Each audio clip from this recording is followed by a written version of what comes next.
Pierre Poilievre today for our Canada First announcement. After the lost Liberal decade, wages are down, but the cost of housing, groceries, and everything else is up. Canadians now spend more on taxes than they do on clothing, rent, and food. If you're a nurse, a carpenter, or a retired senior on a fixed income, the Canadian promise seems like a distant memory. Under the Liberals, we've had the worst housing inflation in the G7, while regular inflation means that families will spend over $800 more on food this year than they did in 2024. But for well-connected Liberal insiders, life has never been so good. It's a tale of two Canadas. Over the last 5 years, everyday Canadians have suffered from Liberal inflation. But believe it or not, some Liberal insiders secretly love inflation. Why? Because if you own a lot of assets, inflation causes their value to soar.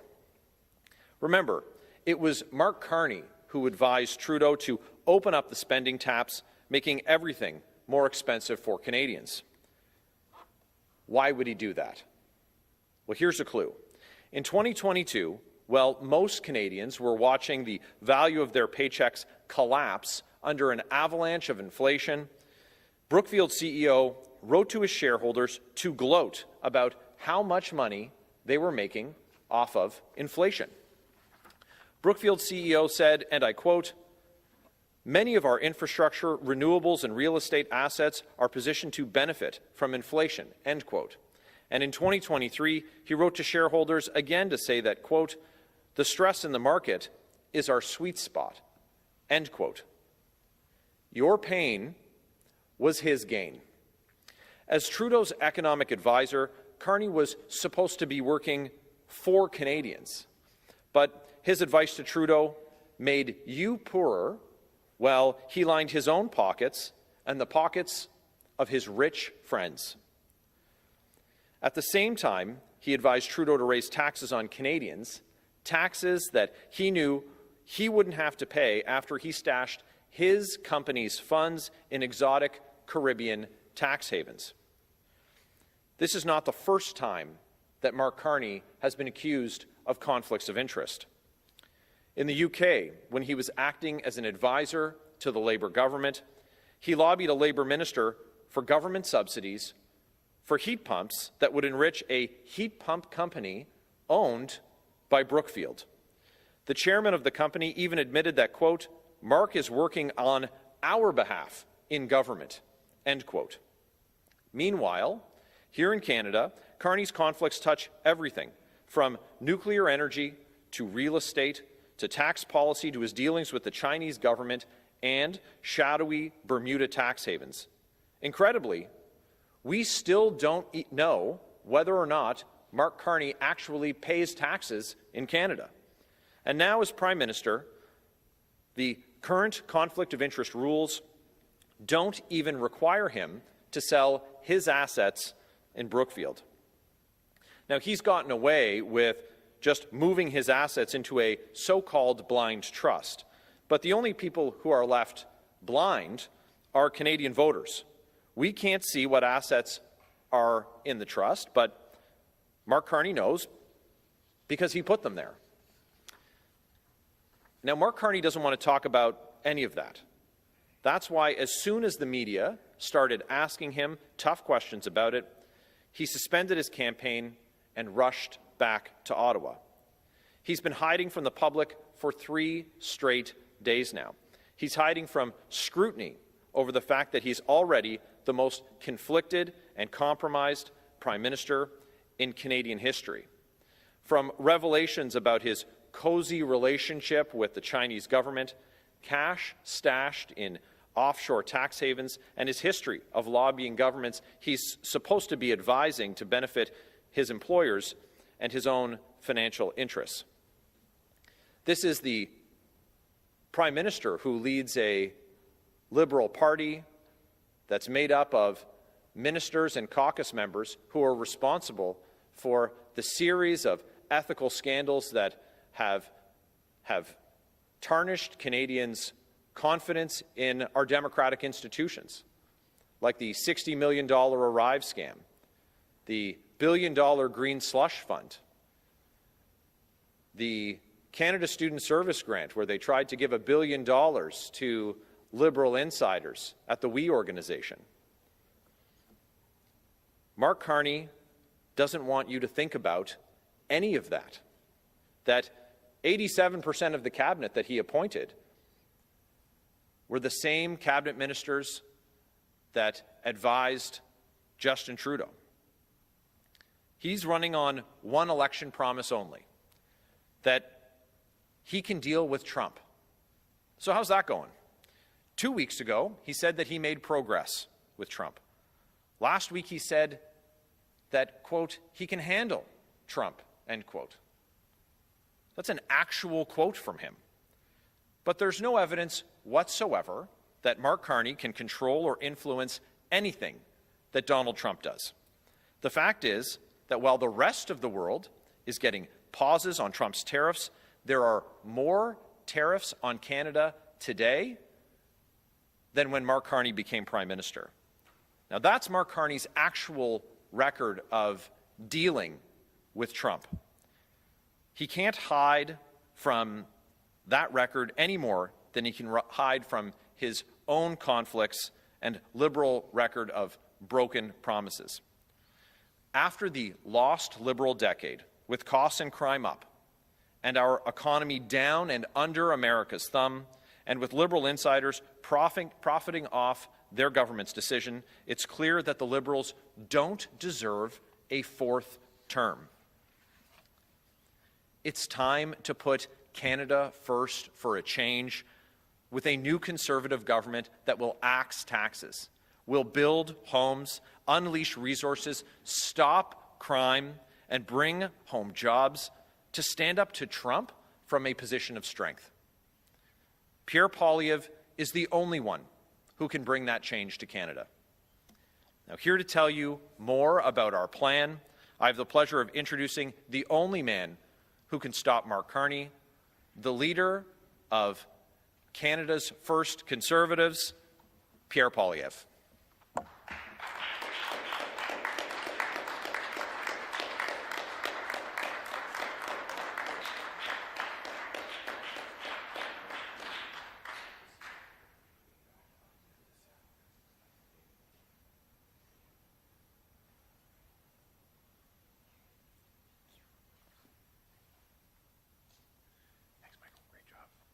Merci beaucoup, Michael. Merci tout le monde d'être ici aujourd'hui. Quelle belle journée pour être ici avec nos candidats Dean White, Paul Desornans et Ryan Telford, ainsi que Michael Barrett, notre porte-parole en matière d'éthique. What a great corruption-busting champion we have in Eastern Ontario with Michael Barrett. Thank you for all your hard work holding this government to account and tirelessly pointing out and exposing Liberal waste and corruption and Mark Carney's unprecedented conflicts of interest. Before I go into what I'm going to announce, let me talk about why I'm going to announce it.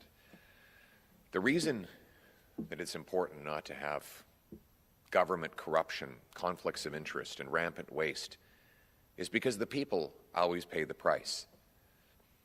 When politicians get rich by making everyone else poor, waitresses and welders, truck drivers, and barbers end up paying the price and worse off. That's probably why Mark Carney is in hiding. Mark Carney is hiding again today in the middle of the election campaign he called, so that you can forget that the lost Liberal decade drove the cost of housing and food up and drove your wages and living standards down. The crime and chaos are overtaking our once safe streets. He wants you to forget that Liberal insiders like him have profited richly off of the misery of everyone else. He wants you to forget that Canada has had the worst housing inflation in the G7, the worst economic growth in the G7. The worst household debt in the G7. That $500 billion has left Canada for the Americans because of the economic policies Mr. Carney advised Trudeau to implement. He wants you to forget all of that. But he also wants you to forget that while Canadians were suffering, he and Liberal insiders were getting rich. They were benefiting off of the suffering. This is because of very powerful conflicts of interest that remain in place today and which Mr. Carney refuses to answer for. But let's just chronicle the corruption that we have witnessed in the last 10 years of the Liberals. Prime Minister Trudeau was found twice guilty of violating the Ethics Act, taking illegal vacations and interfering in corporate prosecutions. We know that the Green Slush Fund saw $1 billion largely handed out to government insiders, where the board members who handed out the money were also invested in the companies that got the money. Then there was the Arrive scam, a useless app no one needed that cost hundreds of times more than necessary and in the end didn't work, and no one was held accountable. The amount of money now spent on government contractors has gone up by well over 100% in a decade to over $20 billion. Roughly $1,400 per family is spent in federal taxes to fund consultants. Now, if you think for a second that this Liberal corruption is going to change with a fourth Liberal term headed by Mark Carney, sadly, you'd be exactly wrong. In fact, Mark Carney brings even more conflicts of interest. He's invested in a company that has money stashed away, billions of dollars stashed in overseas tax havens. He has a company that is in debt to the Chinese government-backed bank to the tune of $250 million. His company profited by his personal interventions to get handouts for investments they made in jet fuel and heat pumps. Now, his big solution to the Liberal housing crisis is that he wants the government to build prefabricated tiny homes. Well, his company is invested in prefabricated tiny homes. Clearly, this is not about helping young people own their own home. It's about filling the pockets of his investors and himself. Mr. Carney refuses to tell Canadians what investments he continues to own or even where he pays his taxes. This means that when he's sitting around the cabinet table making decisions, his personal interests will be against Canada's national interest. We need change. Change so you can afford a home. Change so you can afford food. Change so your paycheck rises faster than your cost of living. Change so you have safe streets and crime-free communities again. Change so you can be confident that your government is working for you, not for wealthy insiders or for the politicians who are making the decisions. La raison pour laquelle M. Carney se cache aujourd'hui, c'est parce qu'il veut vous faire oublier que le coût du logement a doublé pendant les années libérales, que le coût de nourriture a gonflé et que votre chèque de paie est en baisse lorsque vos coûts sont en hausse. Il veut vous faire oublier les décennies perdues des libéraux, où le coût du logement a doublé, notre dette nationale a doublé, les files d'attente des banques alimentaires ont doublé, les aliments ont augmenté 36% plus rapidement ici au Canada qu'aux États-Unis, et nous avons eu la pire croissance économique parmi le G7, le pire endettement familial parmi le G7 et la pire inflation immobilière parmi le G7. C'est ça la décennie perdue des libéraux. Il ne veut pas défendre le bilan qu'il a comme conseiller économique à Justin Trudeau, ni défendre les scandales entourant ses propres conflits d'intérêts. Si on choisit un quatrième mandat des libéraux, on va avoir plus de coups, plus de crimes et plus de corruption. Mais on peut changer avec un nouveau gouvernement conservateur qui va couper taxes et impôts, libérer nos entrepreneurs pour bâtir des logements et produire nos ressources naturelles, nous rendant plus indépendants face aux Américains. nous pouvons avoir un nouveau gouvernement qui va rendre nos politiciens et notre gouvernement imputables. The last time we had a Conservative government, we were on the heels of a lot of other Liberal scandal. Who could forget the sponsorship scandal? We came to office promising an Accountability Act, and we delivered. We passed laws forcing more disclosure of government information, banning conflicts of interest, cracking down on insiders, setting up the lobbyist registry so that we knew who was paid to influence government decisions. And it worked for a while until Liberals found loopholes. We have to give them credit. They're very creative. As much as we tried to stomp out all the Liberal corruption, they went to work to find ways around the rules. So I'm announcing today that a new Conservative government will bring change by introducing the Accountability Act 2.0, designed to remove the loopholes that Mr. Carney and the Liberals are using to avoid accountability for themselves and for their party. We're going to put Canadians first for a change. We're going to have an accountable government for a change. We're going to have politicians and leaders who work for you, for your affordable home and food, for your safe street, for your paycheck, for a change. So let me lay out some of the elements of this plan. First, we will ban shadow lobbying. Now, shadow lobbying is when professional VIPs with big shot titles call themselves advisors so that they can influence government decisions to profit themselves, but then get around lobbying rules.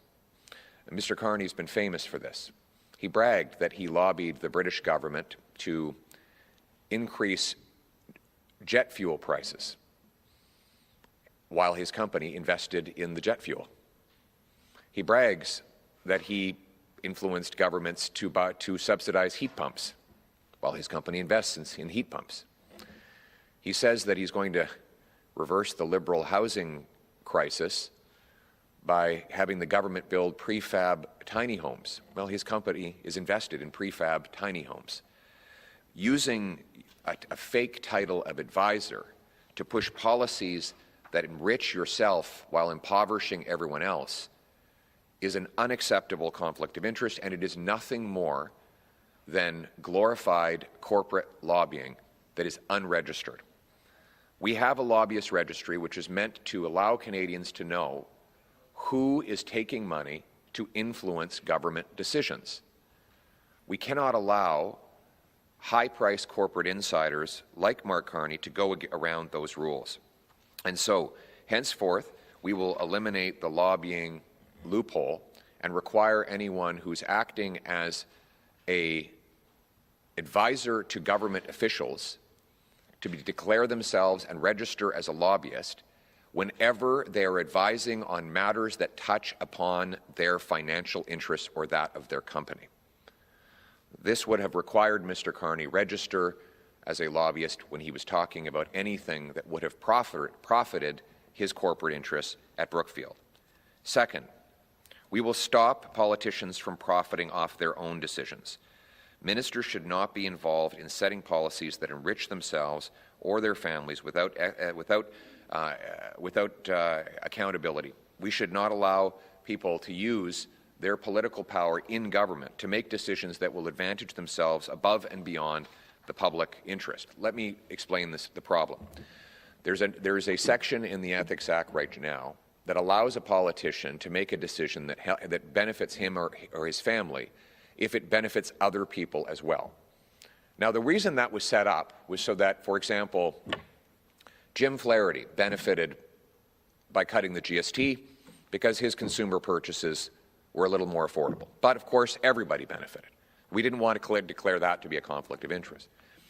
But it's been widely over-interpreted to allow, for example, Bill Morneau to make policies that affect insurance plans just because there are multiple companies that benefit from it and not just his. And so we will put in place a stricter test that will ban politicians, particularly ministers, from any involvement in decisions that would benefit their interests more than the public interest. They would also have to declare these interests publicly and widely so that everyone knows. Third, we'll increase the fines for ethics violations to $10,000. No more slaps on the wrist. 4, tax transparency. Anyone running for office will have to disclose where they paid taxes for the last 7 years. In which country? Interestingly, one reporter has contacted Mr. Carney's campaign and said, have you been paying taxes in Canada personally? And his campaign refuses to answer that question. Seems like a pretty basic question. He's the Prime Minister of Canada, and he can't tell a journalist whether he pays taxes in Canada, whether he personally pays the same taxes that he charges everyone else. This is, I've never seen something like this in my life.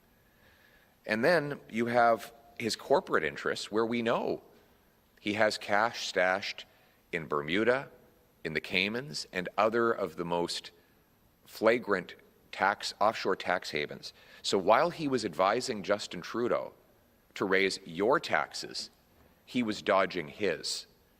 He still has those conflicts in place. How would you ever trust him to reform the tax system to make it fairer when he benefits from dodging his bills?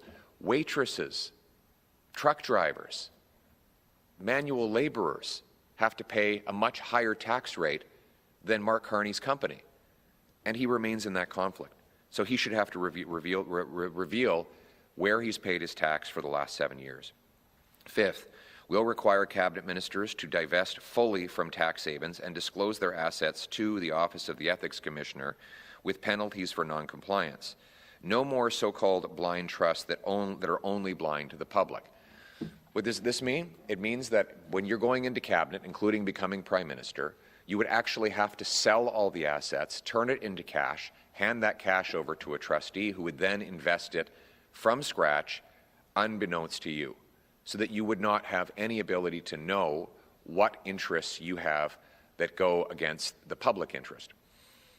Right now, Mr. Carney has handed over his Brookfield investments knowing they cannot be sold. So he knows exactly what he owns, but no one else does. And as a result, there is no blind trust when you know what's inside that trust. It is blind only to the public.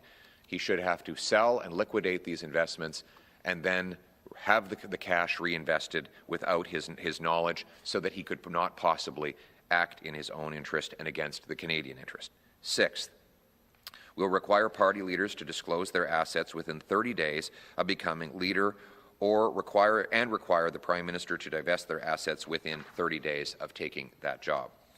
Le dernier gouvernement conservateur sur lequel j'ai servi a introduit la loi fédérale sur la responsabilité pour mettre fin à la corruption libérale qui nous a apporté le scandale des commandites. J'étais le secrétaire parlementaire, en passant, qui a fait adopter cette loi au comité. Mais dès que les libéraux sont retournés au pouvoir, ils ont trouvé de nouvelles failles à exploiter et de nouveaux moyens d'échapper à cette loi. C'est pourquoi un nouveau gouvernement conservateur va présenter une nouvelle loi, la loi de responsabilité 2.0. Un plan pour mettre fin à la corruption au sein du gouvernement, éliminer les échappatoires qui profitent aux initiés comme Mark Carney et mettre le Canada d'abord pour faire changement. Voici comment. Premièrement, on va interdire le lobbying fantôme. Tous ceux qui conseillent directement ou indirectement le gouvernement et qui sont susceptibles d'en tirer un avantage financier, comme l'a fait Carney lorsqu'il conseillait Justin Trudeau pendant les 5 dernières années, doivent enregistrer en tant que lobbyistes sans aucune exception. Deuxièmement, on va interdire aux hommes politiques de prendre des décisions qui les enrichissent, eux ou leurs familles. On va exiger l'approbation du commissaire à l'éthique ainsi que la divulgation publique de tous les intérêts personnels. La fonction publique doit être au service de la population. Elle ne doit pas être une source de profit. Donc, dans plusieurs cas, M. Carney profite des mauvaises décisions. L'inflation gonfle ses actifs et favorise son entreprise. Ça, c'est un conflit d'intérêts. Ça va être interdit. On ne veut pas qu'un premier ministre travaille pour gonfler ses actifs en créant une inflation qui nuit à la population. Troisièmement, on va augmenter les amendes pour les violations de l'éthique à 10 000 $. C'est fini, les avertissements.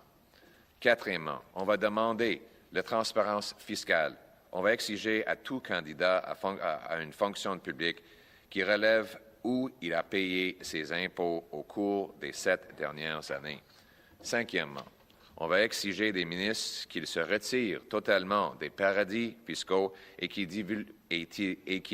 divulguent leurs actifs au bureau au commissaire aux éthiques pour éviter les conflits d'intérêts. C'est fini les fiducies dites sans droit à regard qui n'aveuglent que le public. On va exiger des chefs de parti qu'ils divulguent leurs actifs dans les 30 jours suivant leur ascension à la tête de leur parti et des premiers ministres qui se débarrassent de leurs actifs dans les 30 jours suivant leur entrée en fonction. During the lost Liberal decade, Liberals let insiders like Mark Carney put themselves and their interests first. They got rich by making Canadians poor. Ils se sont devenus riches en rendant les Canadiens pauvres. The Accountability Act 2.0 will put you first, your family, your affordable food, your affordable home, your safe street, your family, your country, your future. A new Conservative government will put an affordable life first for a change. We'll cut your taxes by 15%, saving the average family with 2 workers $2,000. We'll cut taxes on new homes by $100,000. We'll bring in a Canada First economic action plan to unlock our natural resources, build projects and infrastructure, empower entrepreneurs, unleash our economy, and reduce our dependence on the Americans so that we can stand on our feet and stand up to Trump from a position of strength. And we will put your quality of life first for a change by stopping crime and bringing back safe streets. We'll ban criminals with a 3 strikes you're out law, shut down drug dens, treat 50,000 people suffering from addiction. A new Conservative government will respect your hard work, honor your trust, and deliver results for you. We'll restore the promise of Canada, that hard work gets you a great life in a beautiful, affordable home with good food, on a safe street, under a proud flag. Nous allons faire un changement pour le Canada, pour vous mettre d'abord votre nourriture abordable, votre maison abordable, votre sécurité d'abord. On va travailler pour les Canadiens au lieu que pour les intérêts privés. Et on va ramener la promesse du Canada, où chacun qui travaille fort pourrait avoir une belle vie dans une belle maison abordable sur une rue sécuritaire sous notre fier drapeau canadien. Only a new Conservative government can bring change. We cannot afford a 4th Liberal term of rising costs and crime and a falling economy. Canada deserves better. Canada deserves change. Let's bring it home. Thank you. We will now take questions from the floor. Please say your name and outlet. Good morning. I'm Iqbal Atwal from 97.9 Chin FM Radio Hans, a radio station serving Ottawa's South Asian community. Our listeners, very hardworking family, immigrant, and long-term residents, are deeply concerned about the rising crime in Ottawa, particularly car theft and home invasion. These crimes are not just about the property. They're making people feel unsafe in their own homes and neighborhood. If elected, what specific action will your party take to address these serious safety concerns and help restore a sense of security in our community? Thank you very much. It's Iqbal, you said? Yes, Iqbal Atwal. Well, thank you, Mr. Atwal. I really appreciate your question. And what part of town do you live in, if you don't mind my asking? I'm in Ottawa. What part of Ottawa are you in? It's Ottawa near Bayshore. Bayshore, okay, yes. These used to be really safe neighborhoods. The reason I asked, I lived in Barhaven, not too far from Bayshore. And I remember, when I lived there, you could basically leave your door unlocked. It was so safe. But after the lost Liberal decade of catch and release, hug-a-thug laws, crime is raging out of control. Liberal law C-75 requires judges release accused offenders, often for the 60th or 70th time, at the earliest opportunity and under the least onerous conditions. This means that a tiny group of reoffenders are able to totally tear apart our communities with no consequences whatsoever. They have house arrest under Liberal law C-5, which allows offenders who've been convicted to just sit in their living room and promise not to go outside. Well, of course, they walk out the door and reoffend.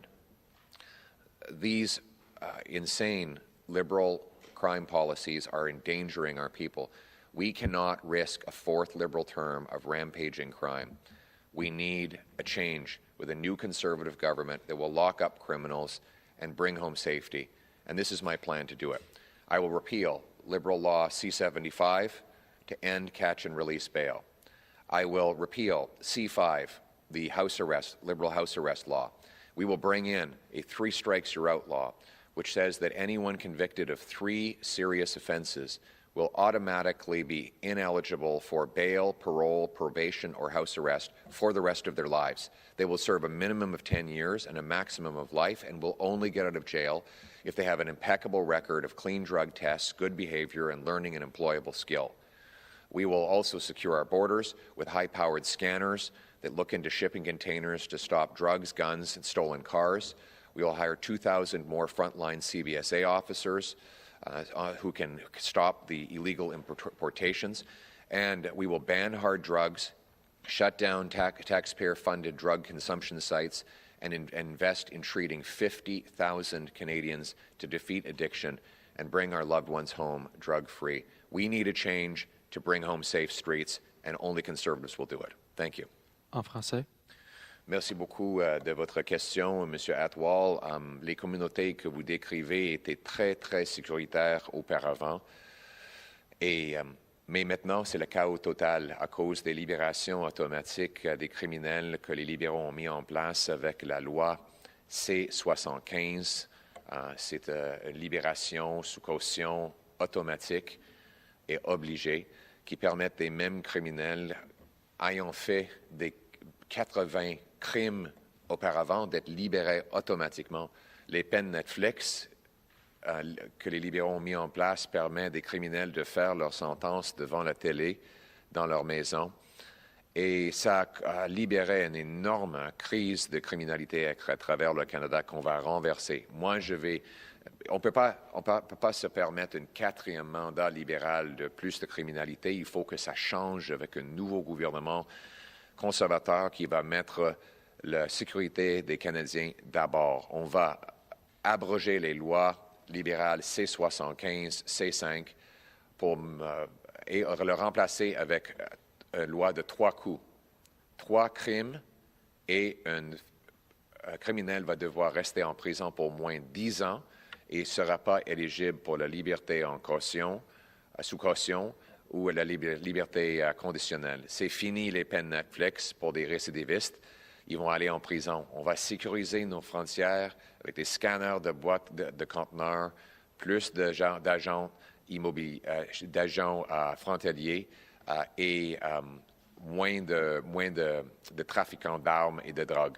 C'est comme ça qu'on va renverser les décennies perdues de criminalité que les libéraux ont apportées et amener un vrai changement pour mettre la sécurité d'abord. Thank you. Next question. Hi, Marco Vigliati, iPolitics. Once again, we're seeing an announcement, an ethics announcement focused on, Mark Carney overtly. But one thing we really haven't heard so far during this campaign is your plan to deal with the threat the threat foreign interference poses to our institutions and our election integrity. Obviously, a major focus of the previous Parliament. We've even seen during this campaign questions raised about certain candidates' close ties to foreign governments. But we really haven't heard too much on your end what you would do differently other than scolding the Liberals for not putting in place the foreign agent registry fast enough. So I'm just wondering, let's maybe just focus on nomination races, for example, a known soft spot for this activity. Would you commit to bringing those races under the umbrella of the Canada Elections Act? And if you won't commit to doing that, can you give Canadians any assurances that you would take foreign interference serious enough, even if that means reducing the autonomy political parties like the one you lead have over things like nomination races? We will. I can assure you that we will take foreign interference seriously. After the lost Liberal decade, Canada has become a playground to foreign interference. And the Liberals have benefited from interference by Beijing in 2 consecutive elections. Beijing has now interfered in both the Liberal leadership race to help Mark Carney and again in the general election to help Mr. Carney. Mr. Carney learned of a Liberal candidate on his roster that was telling people to send his Conservative opponent back over to China on a bounty where he would have been imprisoned or killed, and Mr. Carney refused to get rid of that candidate. It was actually the candidate that finally left after we found out that the RCMP was involved. I'm very worried about the foreign interference that could result from the fact that Mr. Carney's company, which he still invests in, owes $250 million to the Chinese government. So one of the things we're going to do to stop foreign interference is require politicians divest their interests, sell them, not just put them in a fake blind trust, so they no longer have their financial strings attached to a hostile foreign government. And yes, I have complained that they have not set up the foreign interference registry. You will recall that our party put partisanship aside and we rushed through the foreign interference law. I sent out my brilliant foreign affairs critic, Michael Chong. He walked in front of all of you. He announced we would fast-track the passage. And the reason was because we wanted that foreign agent registry in place by the time the election happened. The Liberals said they would do that, and here we are. And now we don't know who are the paid actors operating on behalf of foreign governments. So we need a new Conservative government that will end the foreign interference, stand up for the integrity of our democracy, and protect our people from foreign dangers. For a change. En français. Merci beaucoup. Oui, je vais prendre l'ingérence étrangère au sérieux. On a déjà demandé au gouvernement de mettre en place le registre des agents de l'étranger, mais on a en fait accéléré l'adoption de la loi visant à créer ce registre. Mais les libéraux ont retardé la mise en œuvre et on n'est pas au courant maintenant de qui est en train de travailler pour un gouvernement hostile de l'étranger. M. Carney a déjà refusé d'expulser un candidat ayant suggéré l'expulsion d'un Canadien vers la Chine, un opposant politique vers la Chine. M. Carney a toujours les intérêts financiers dans une entreprise qui doit 250 millions de dollars à une banque contrôlée par le gouvernement de la Chine.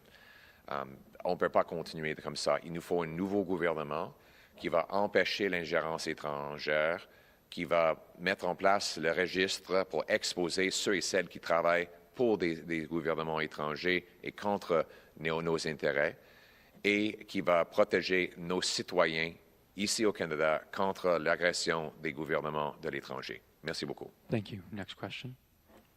Bonjour, M. Poilievre, Olivier Ferron-Boissy de TVA. Vous l'avez mentionné, ça fait 3 jours que M. Carney ne fait pas campagne, 3 jours qu'il ne prend pas de questions de la presse. Pourtant, ça ne semble pas lui nuire. Il n'y a pas grand-chose qui semble coller, en fait. C'est quoi le problème? C'est un choix pour les Canadiens.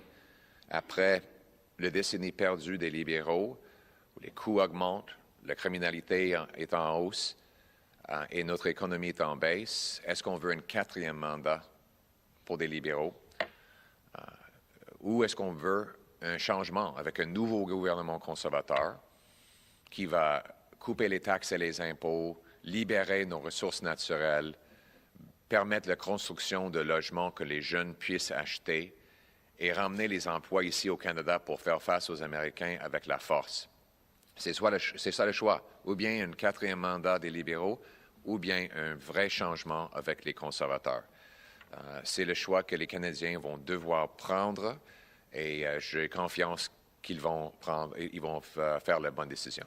Thank you. In English? Thank you very much for the question. The choice that Canadians will have to make is, after a lost Liberal decade, where costs and crime are skyrocketing and our economy is falling under the American thumb, are we going to elect them to the Liberals to a fourth term and have more of the same?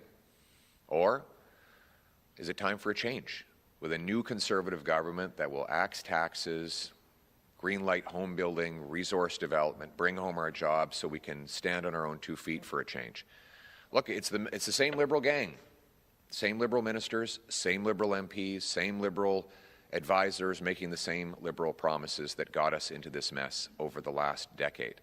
Canadians will have to decide if they can afford a fourth term. Change means hope. Change means affordable food. Change means affordable homes. Change means safe streets. Change means, well, change in your pocket. Thank you. We'll now go to the final question. Golden Trail, CTV. Yes, sir. In 2 weeks, whoever forms government is going to face critical American trade negotiations. Who would you lead? Who would you have lead your team in those negotiations? Well, we'll be announcing our foreign minister and our cabinet after the election. But I've never seen a politician announce his cabinet before he gets elected. So that would be pretty presumptuous to start naming a cabinet before the election is over. We have a strong team of people. You look at our shadow cabinet, we have a phenomenal group that have shown tremendous competence and readiness. And look, the reality is that Mark Carney's running on a false promise. He claimed that he'd made progress with Donald Trump in his phone call, and 2 days, 3 days later, we got hit with more tariffs. And then when the rest of the world got a pause on tariffs, Mr. Carney did not secure that. Now, I'm not blaming him for that. The blame rests with Donald Trump for wrong-headed tariffs. What I'm taking issue with is making false promises. We need to focus on what we can control, which is to say, reverse the disastrous economic policies that Mark Carney advised Justin Trudeau to put in place over the lost Liberal decade. Policies that drove investment out, wages down, costs up, and weakened our country. We cannot afford a fourth Liberal term. We need a new Conservative government that will bring real change. Change so you can afford food, homes, change so that your paycheck goes up faster than your cost of living, change so you have safe streets. Thank you. En français. Merci beaucoup. Le choix pour les Canadiens sur la question des États-Unis, c'est qu'est-ce qu'on va faire sur les enjeux qu'on peut contrôler? On peut contrôler ce que nous faisons ici. Et ce que nous devrions faire, c'est de devenir plus indépendants face aux Américains. On ne peut pas avoir une situation où on dépend des Américains de 60% de nos exportations, presque 100% de nos exportations d'énergie.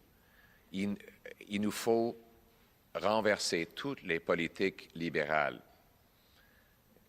avisées par M. Carney, mis en œuvre par les ministres actuels du gouvernement libéral, qui ont expulsé 500 milliards de dollars de l'investissement, augmenté le coût de la vie pour les Canadiens et nous a rendus faibles face à Donald Trump. On a besoin d'un nouveau gouvernement conservateur avec un vrai changement pour couper les taxes et les impôts, ramener l'investissement et les jobs ici au Canada, permettre la construction de logements et des ressources naturelles pour pouvoir tenir tête aux Américains avec la force pour faire changement. Thank you. That concludes today's press conference. Thank you very much.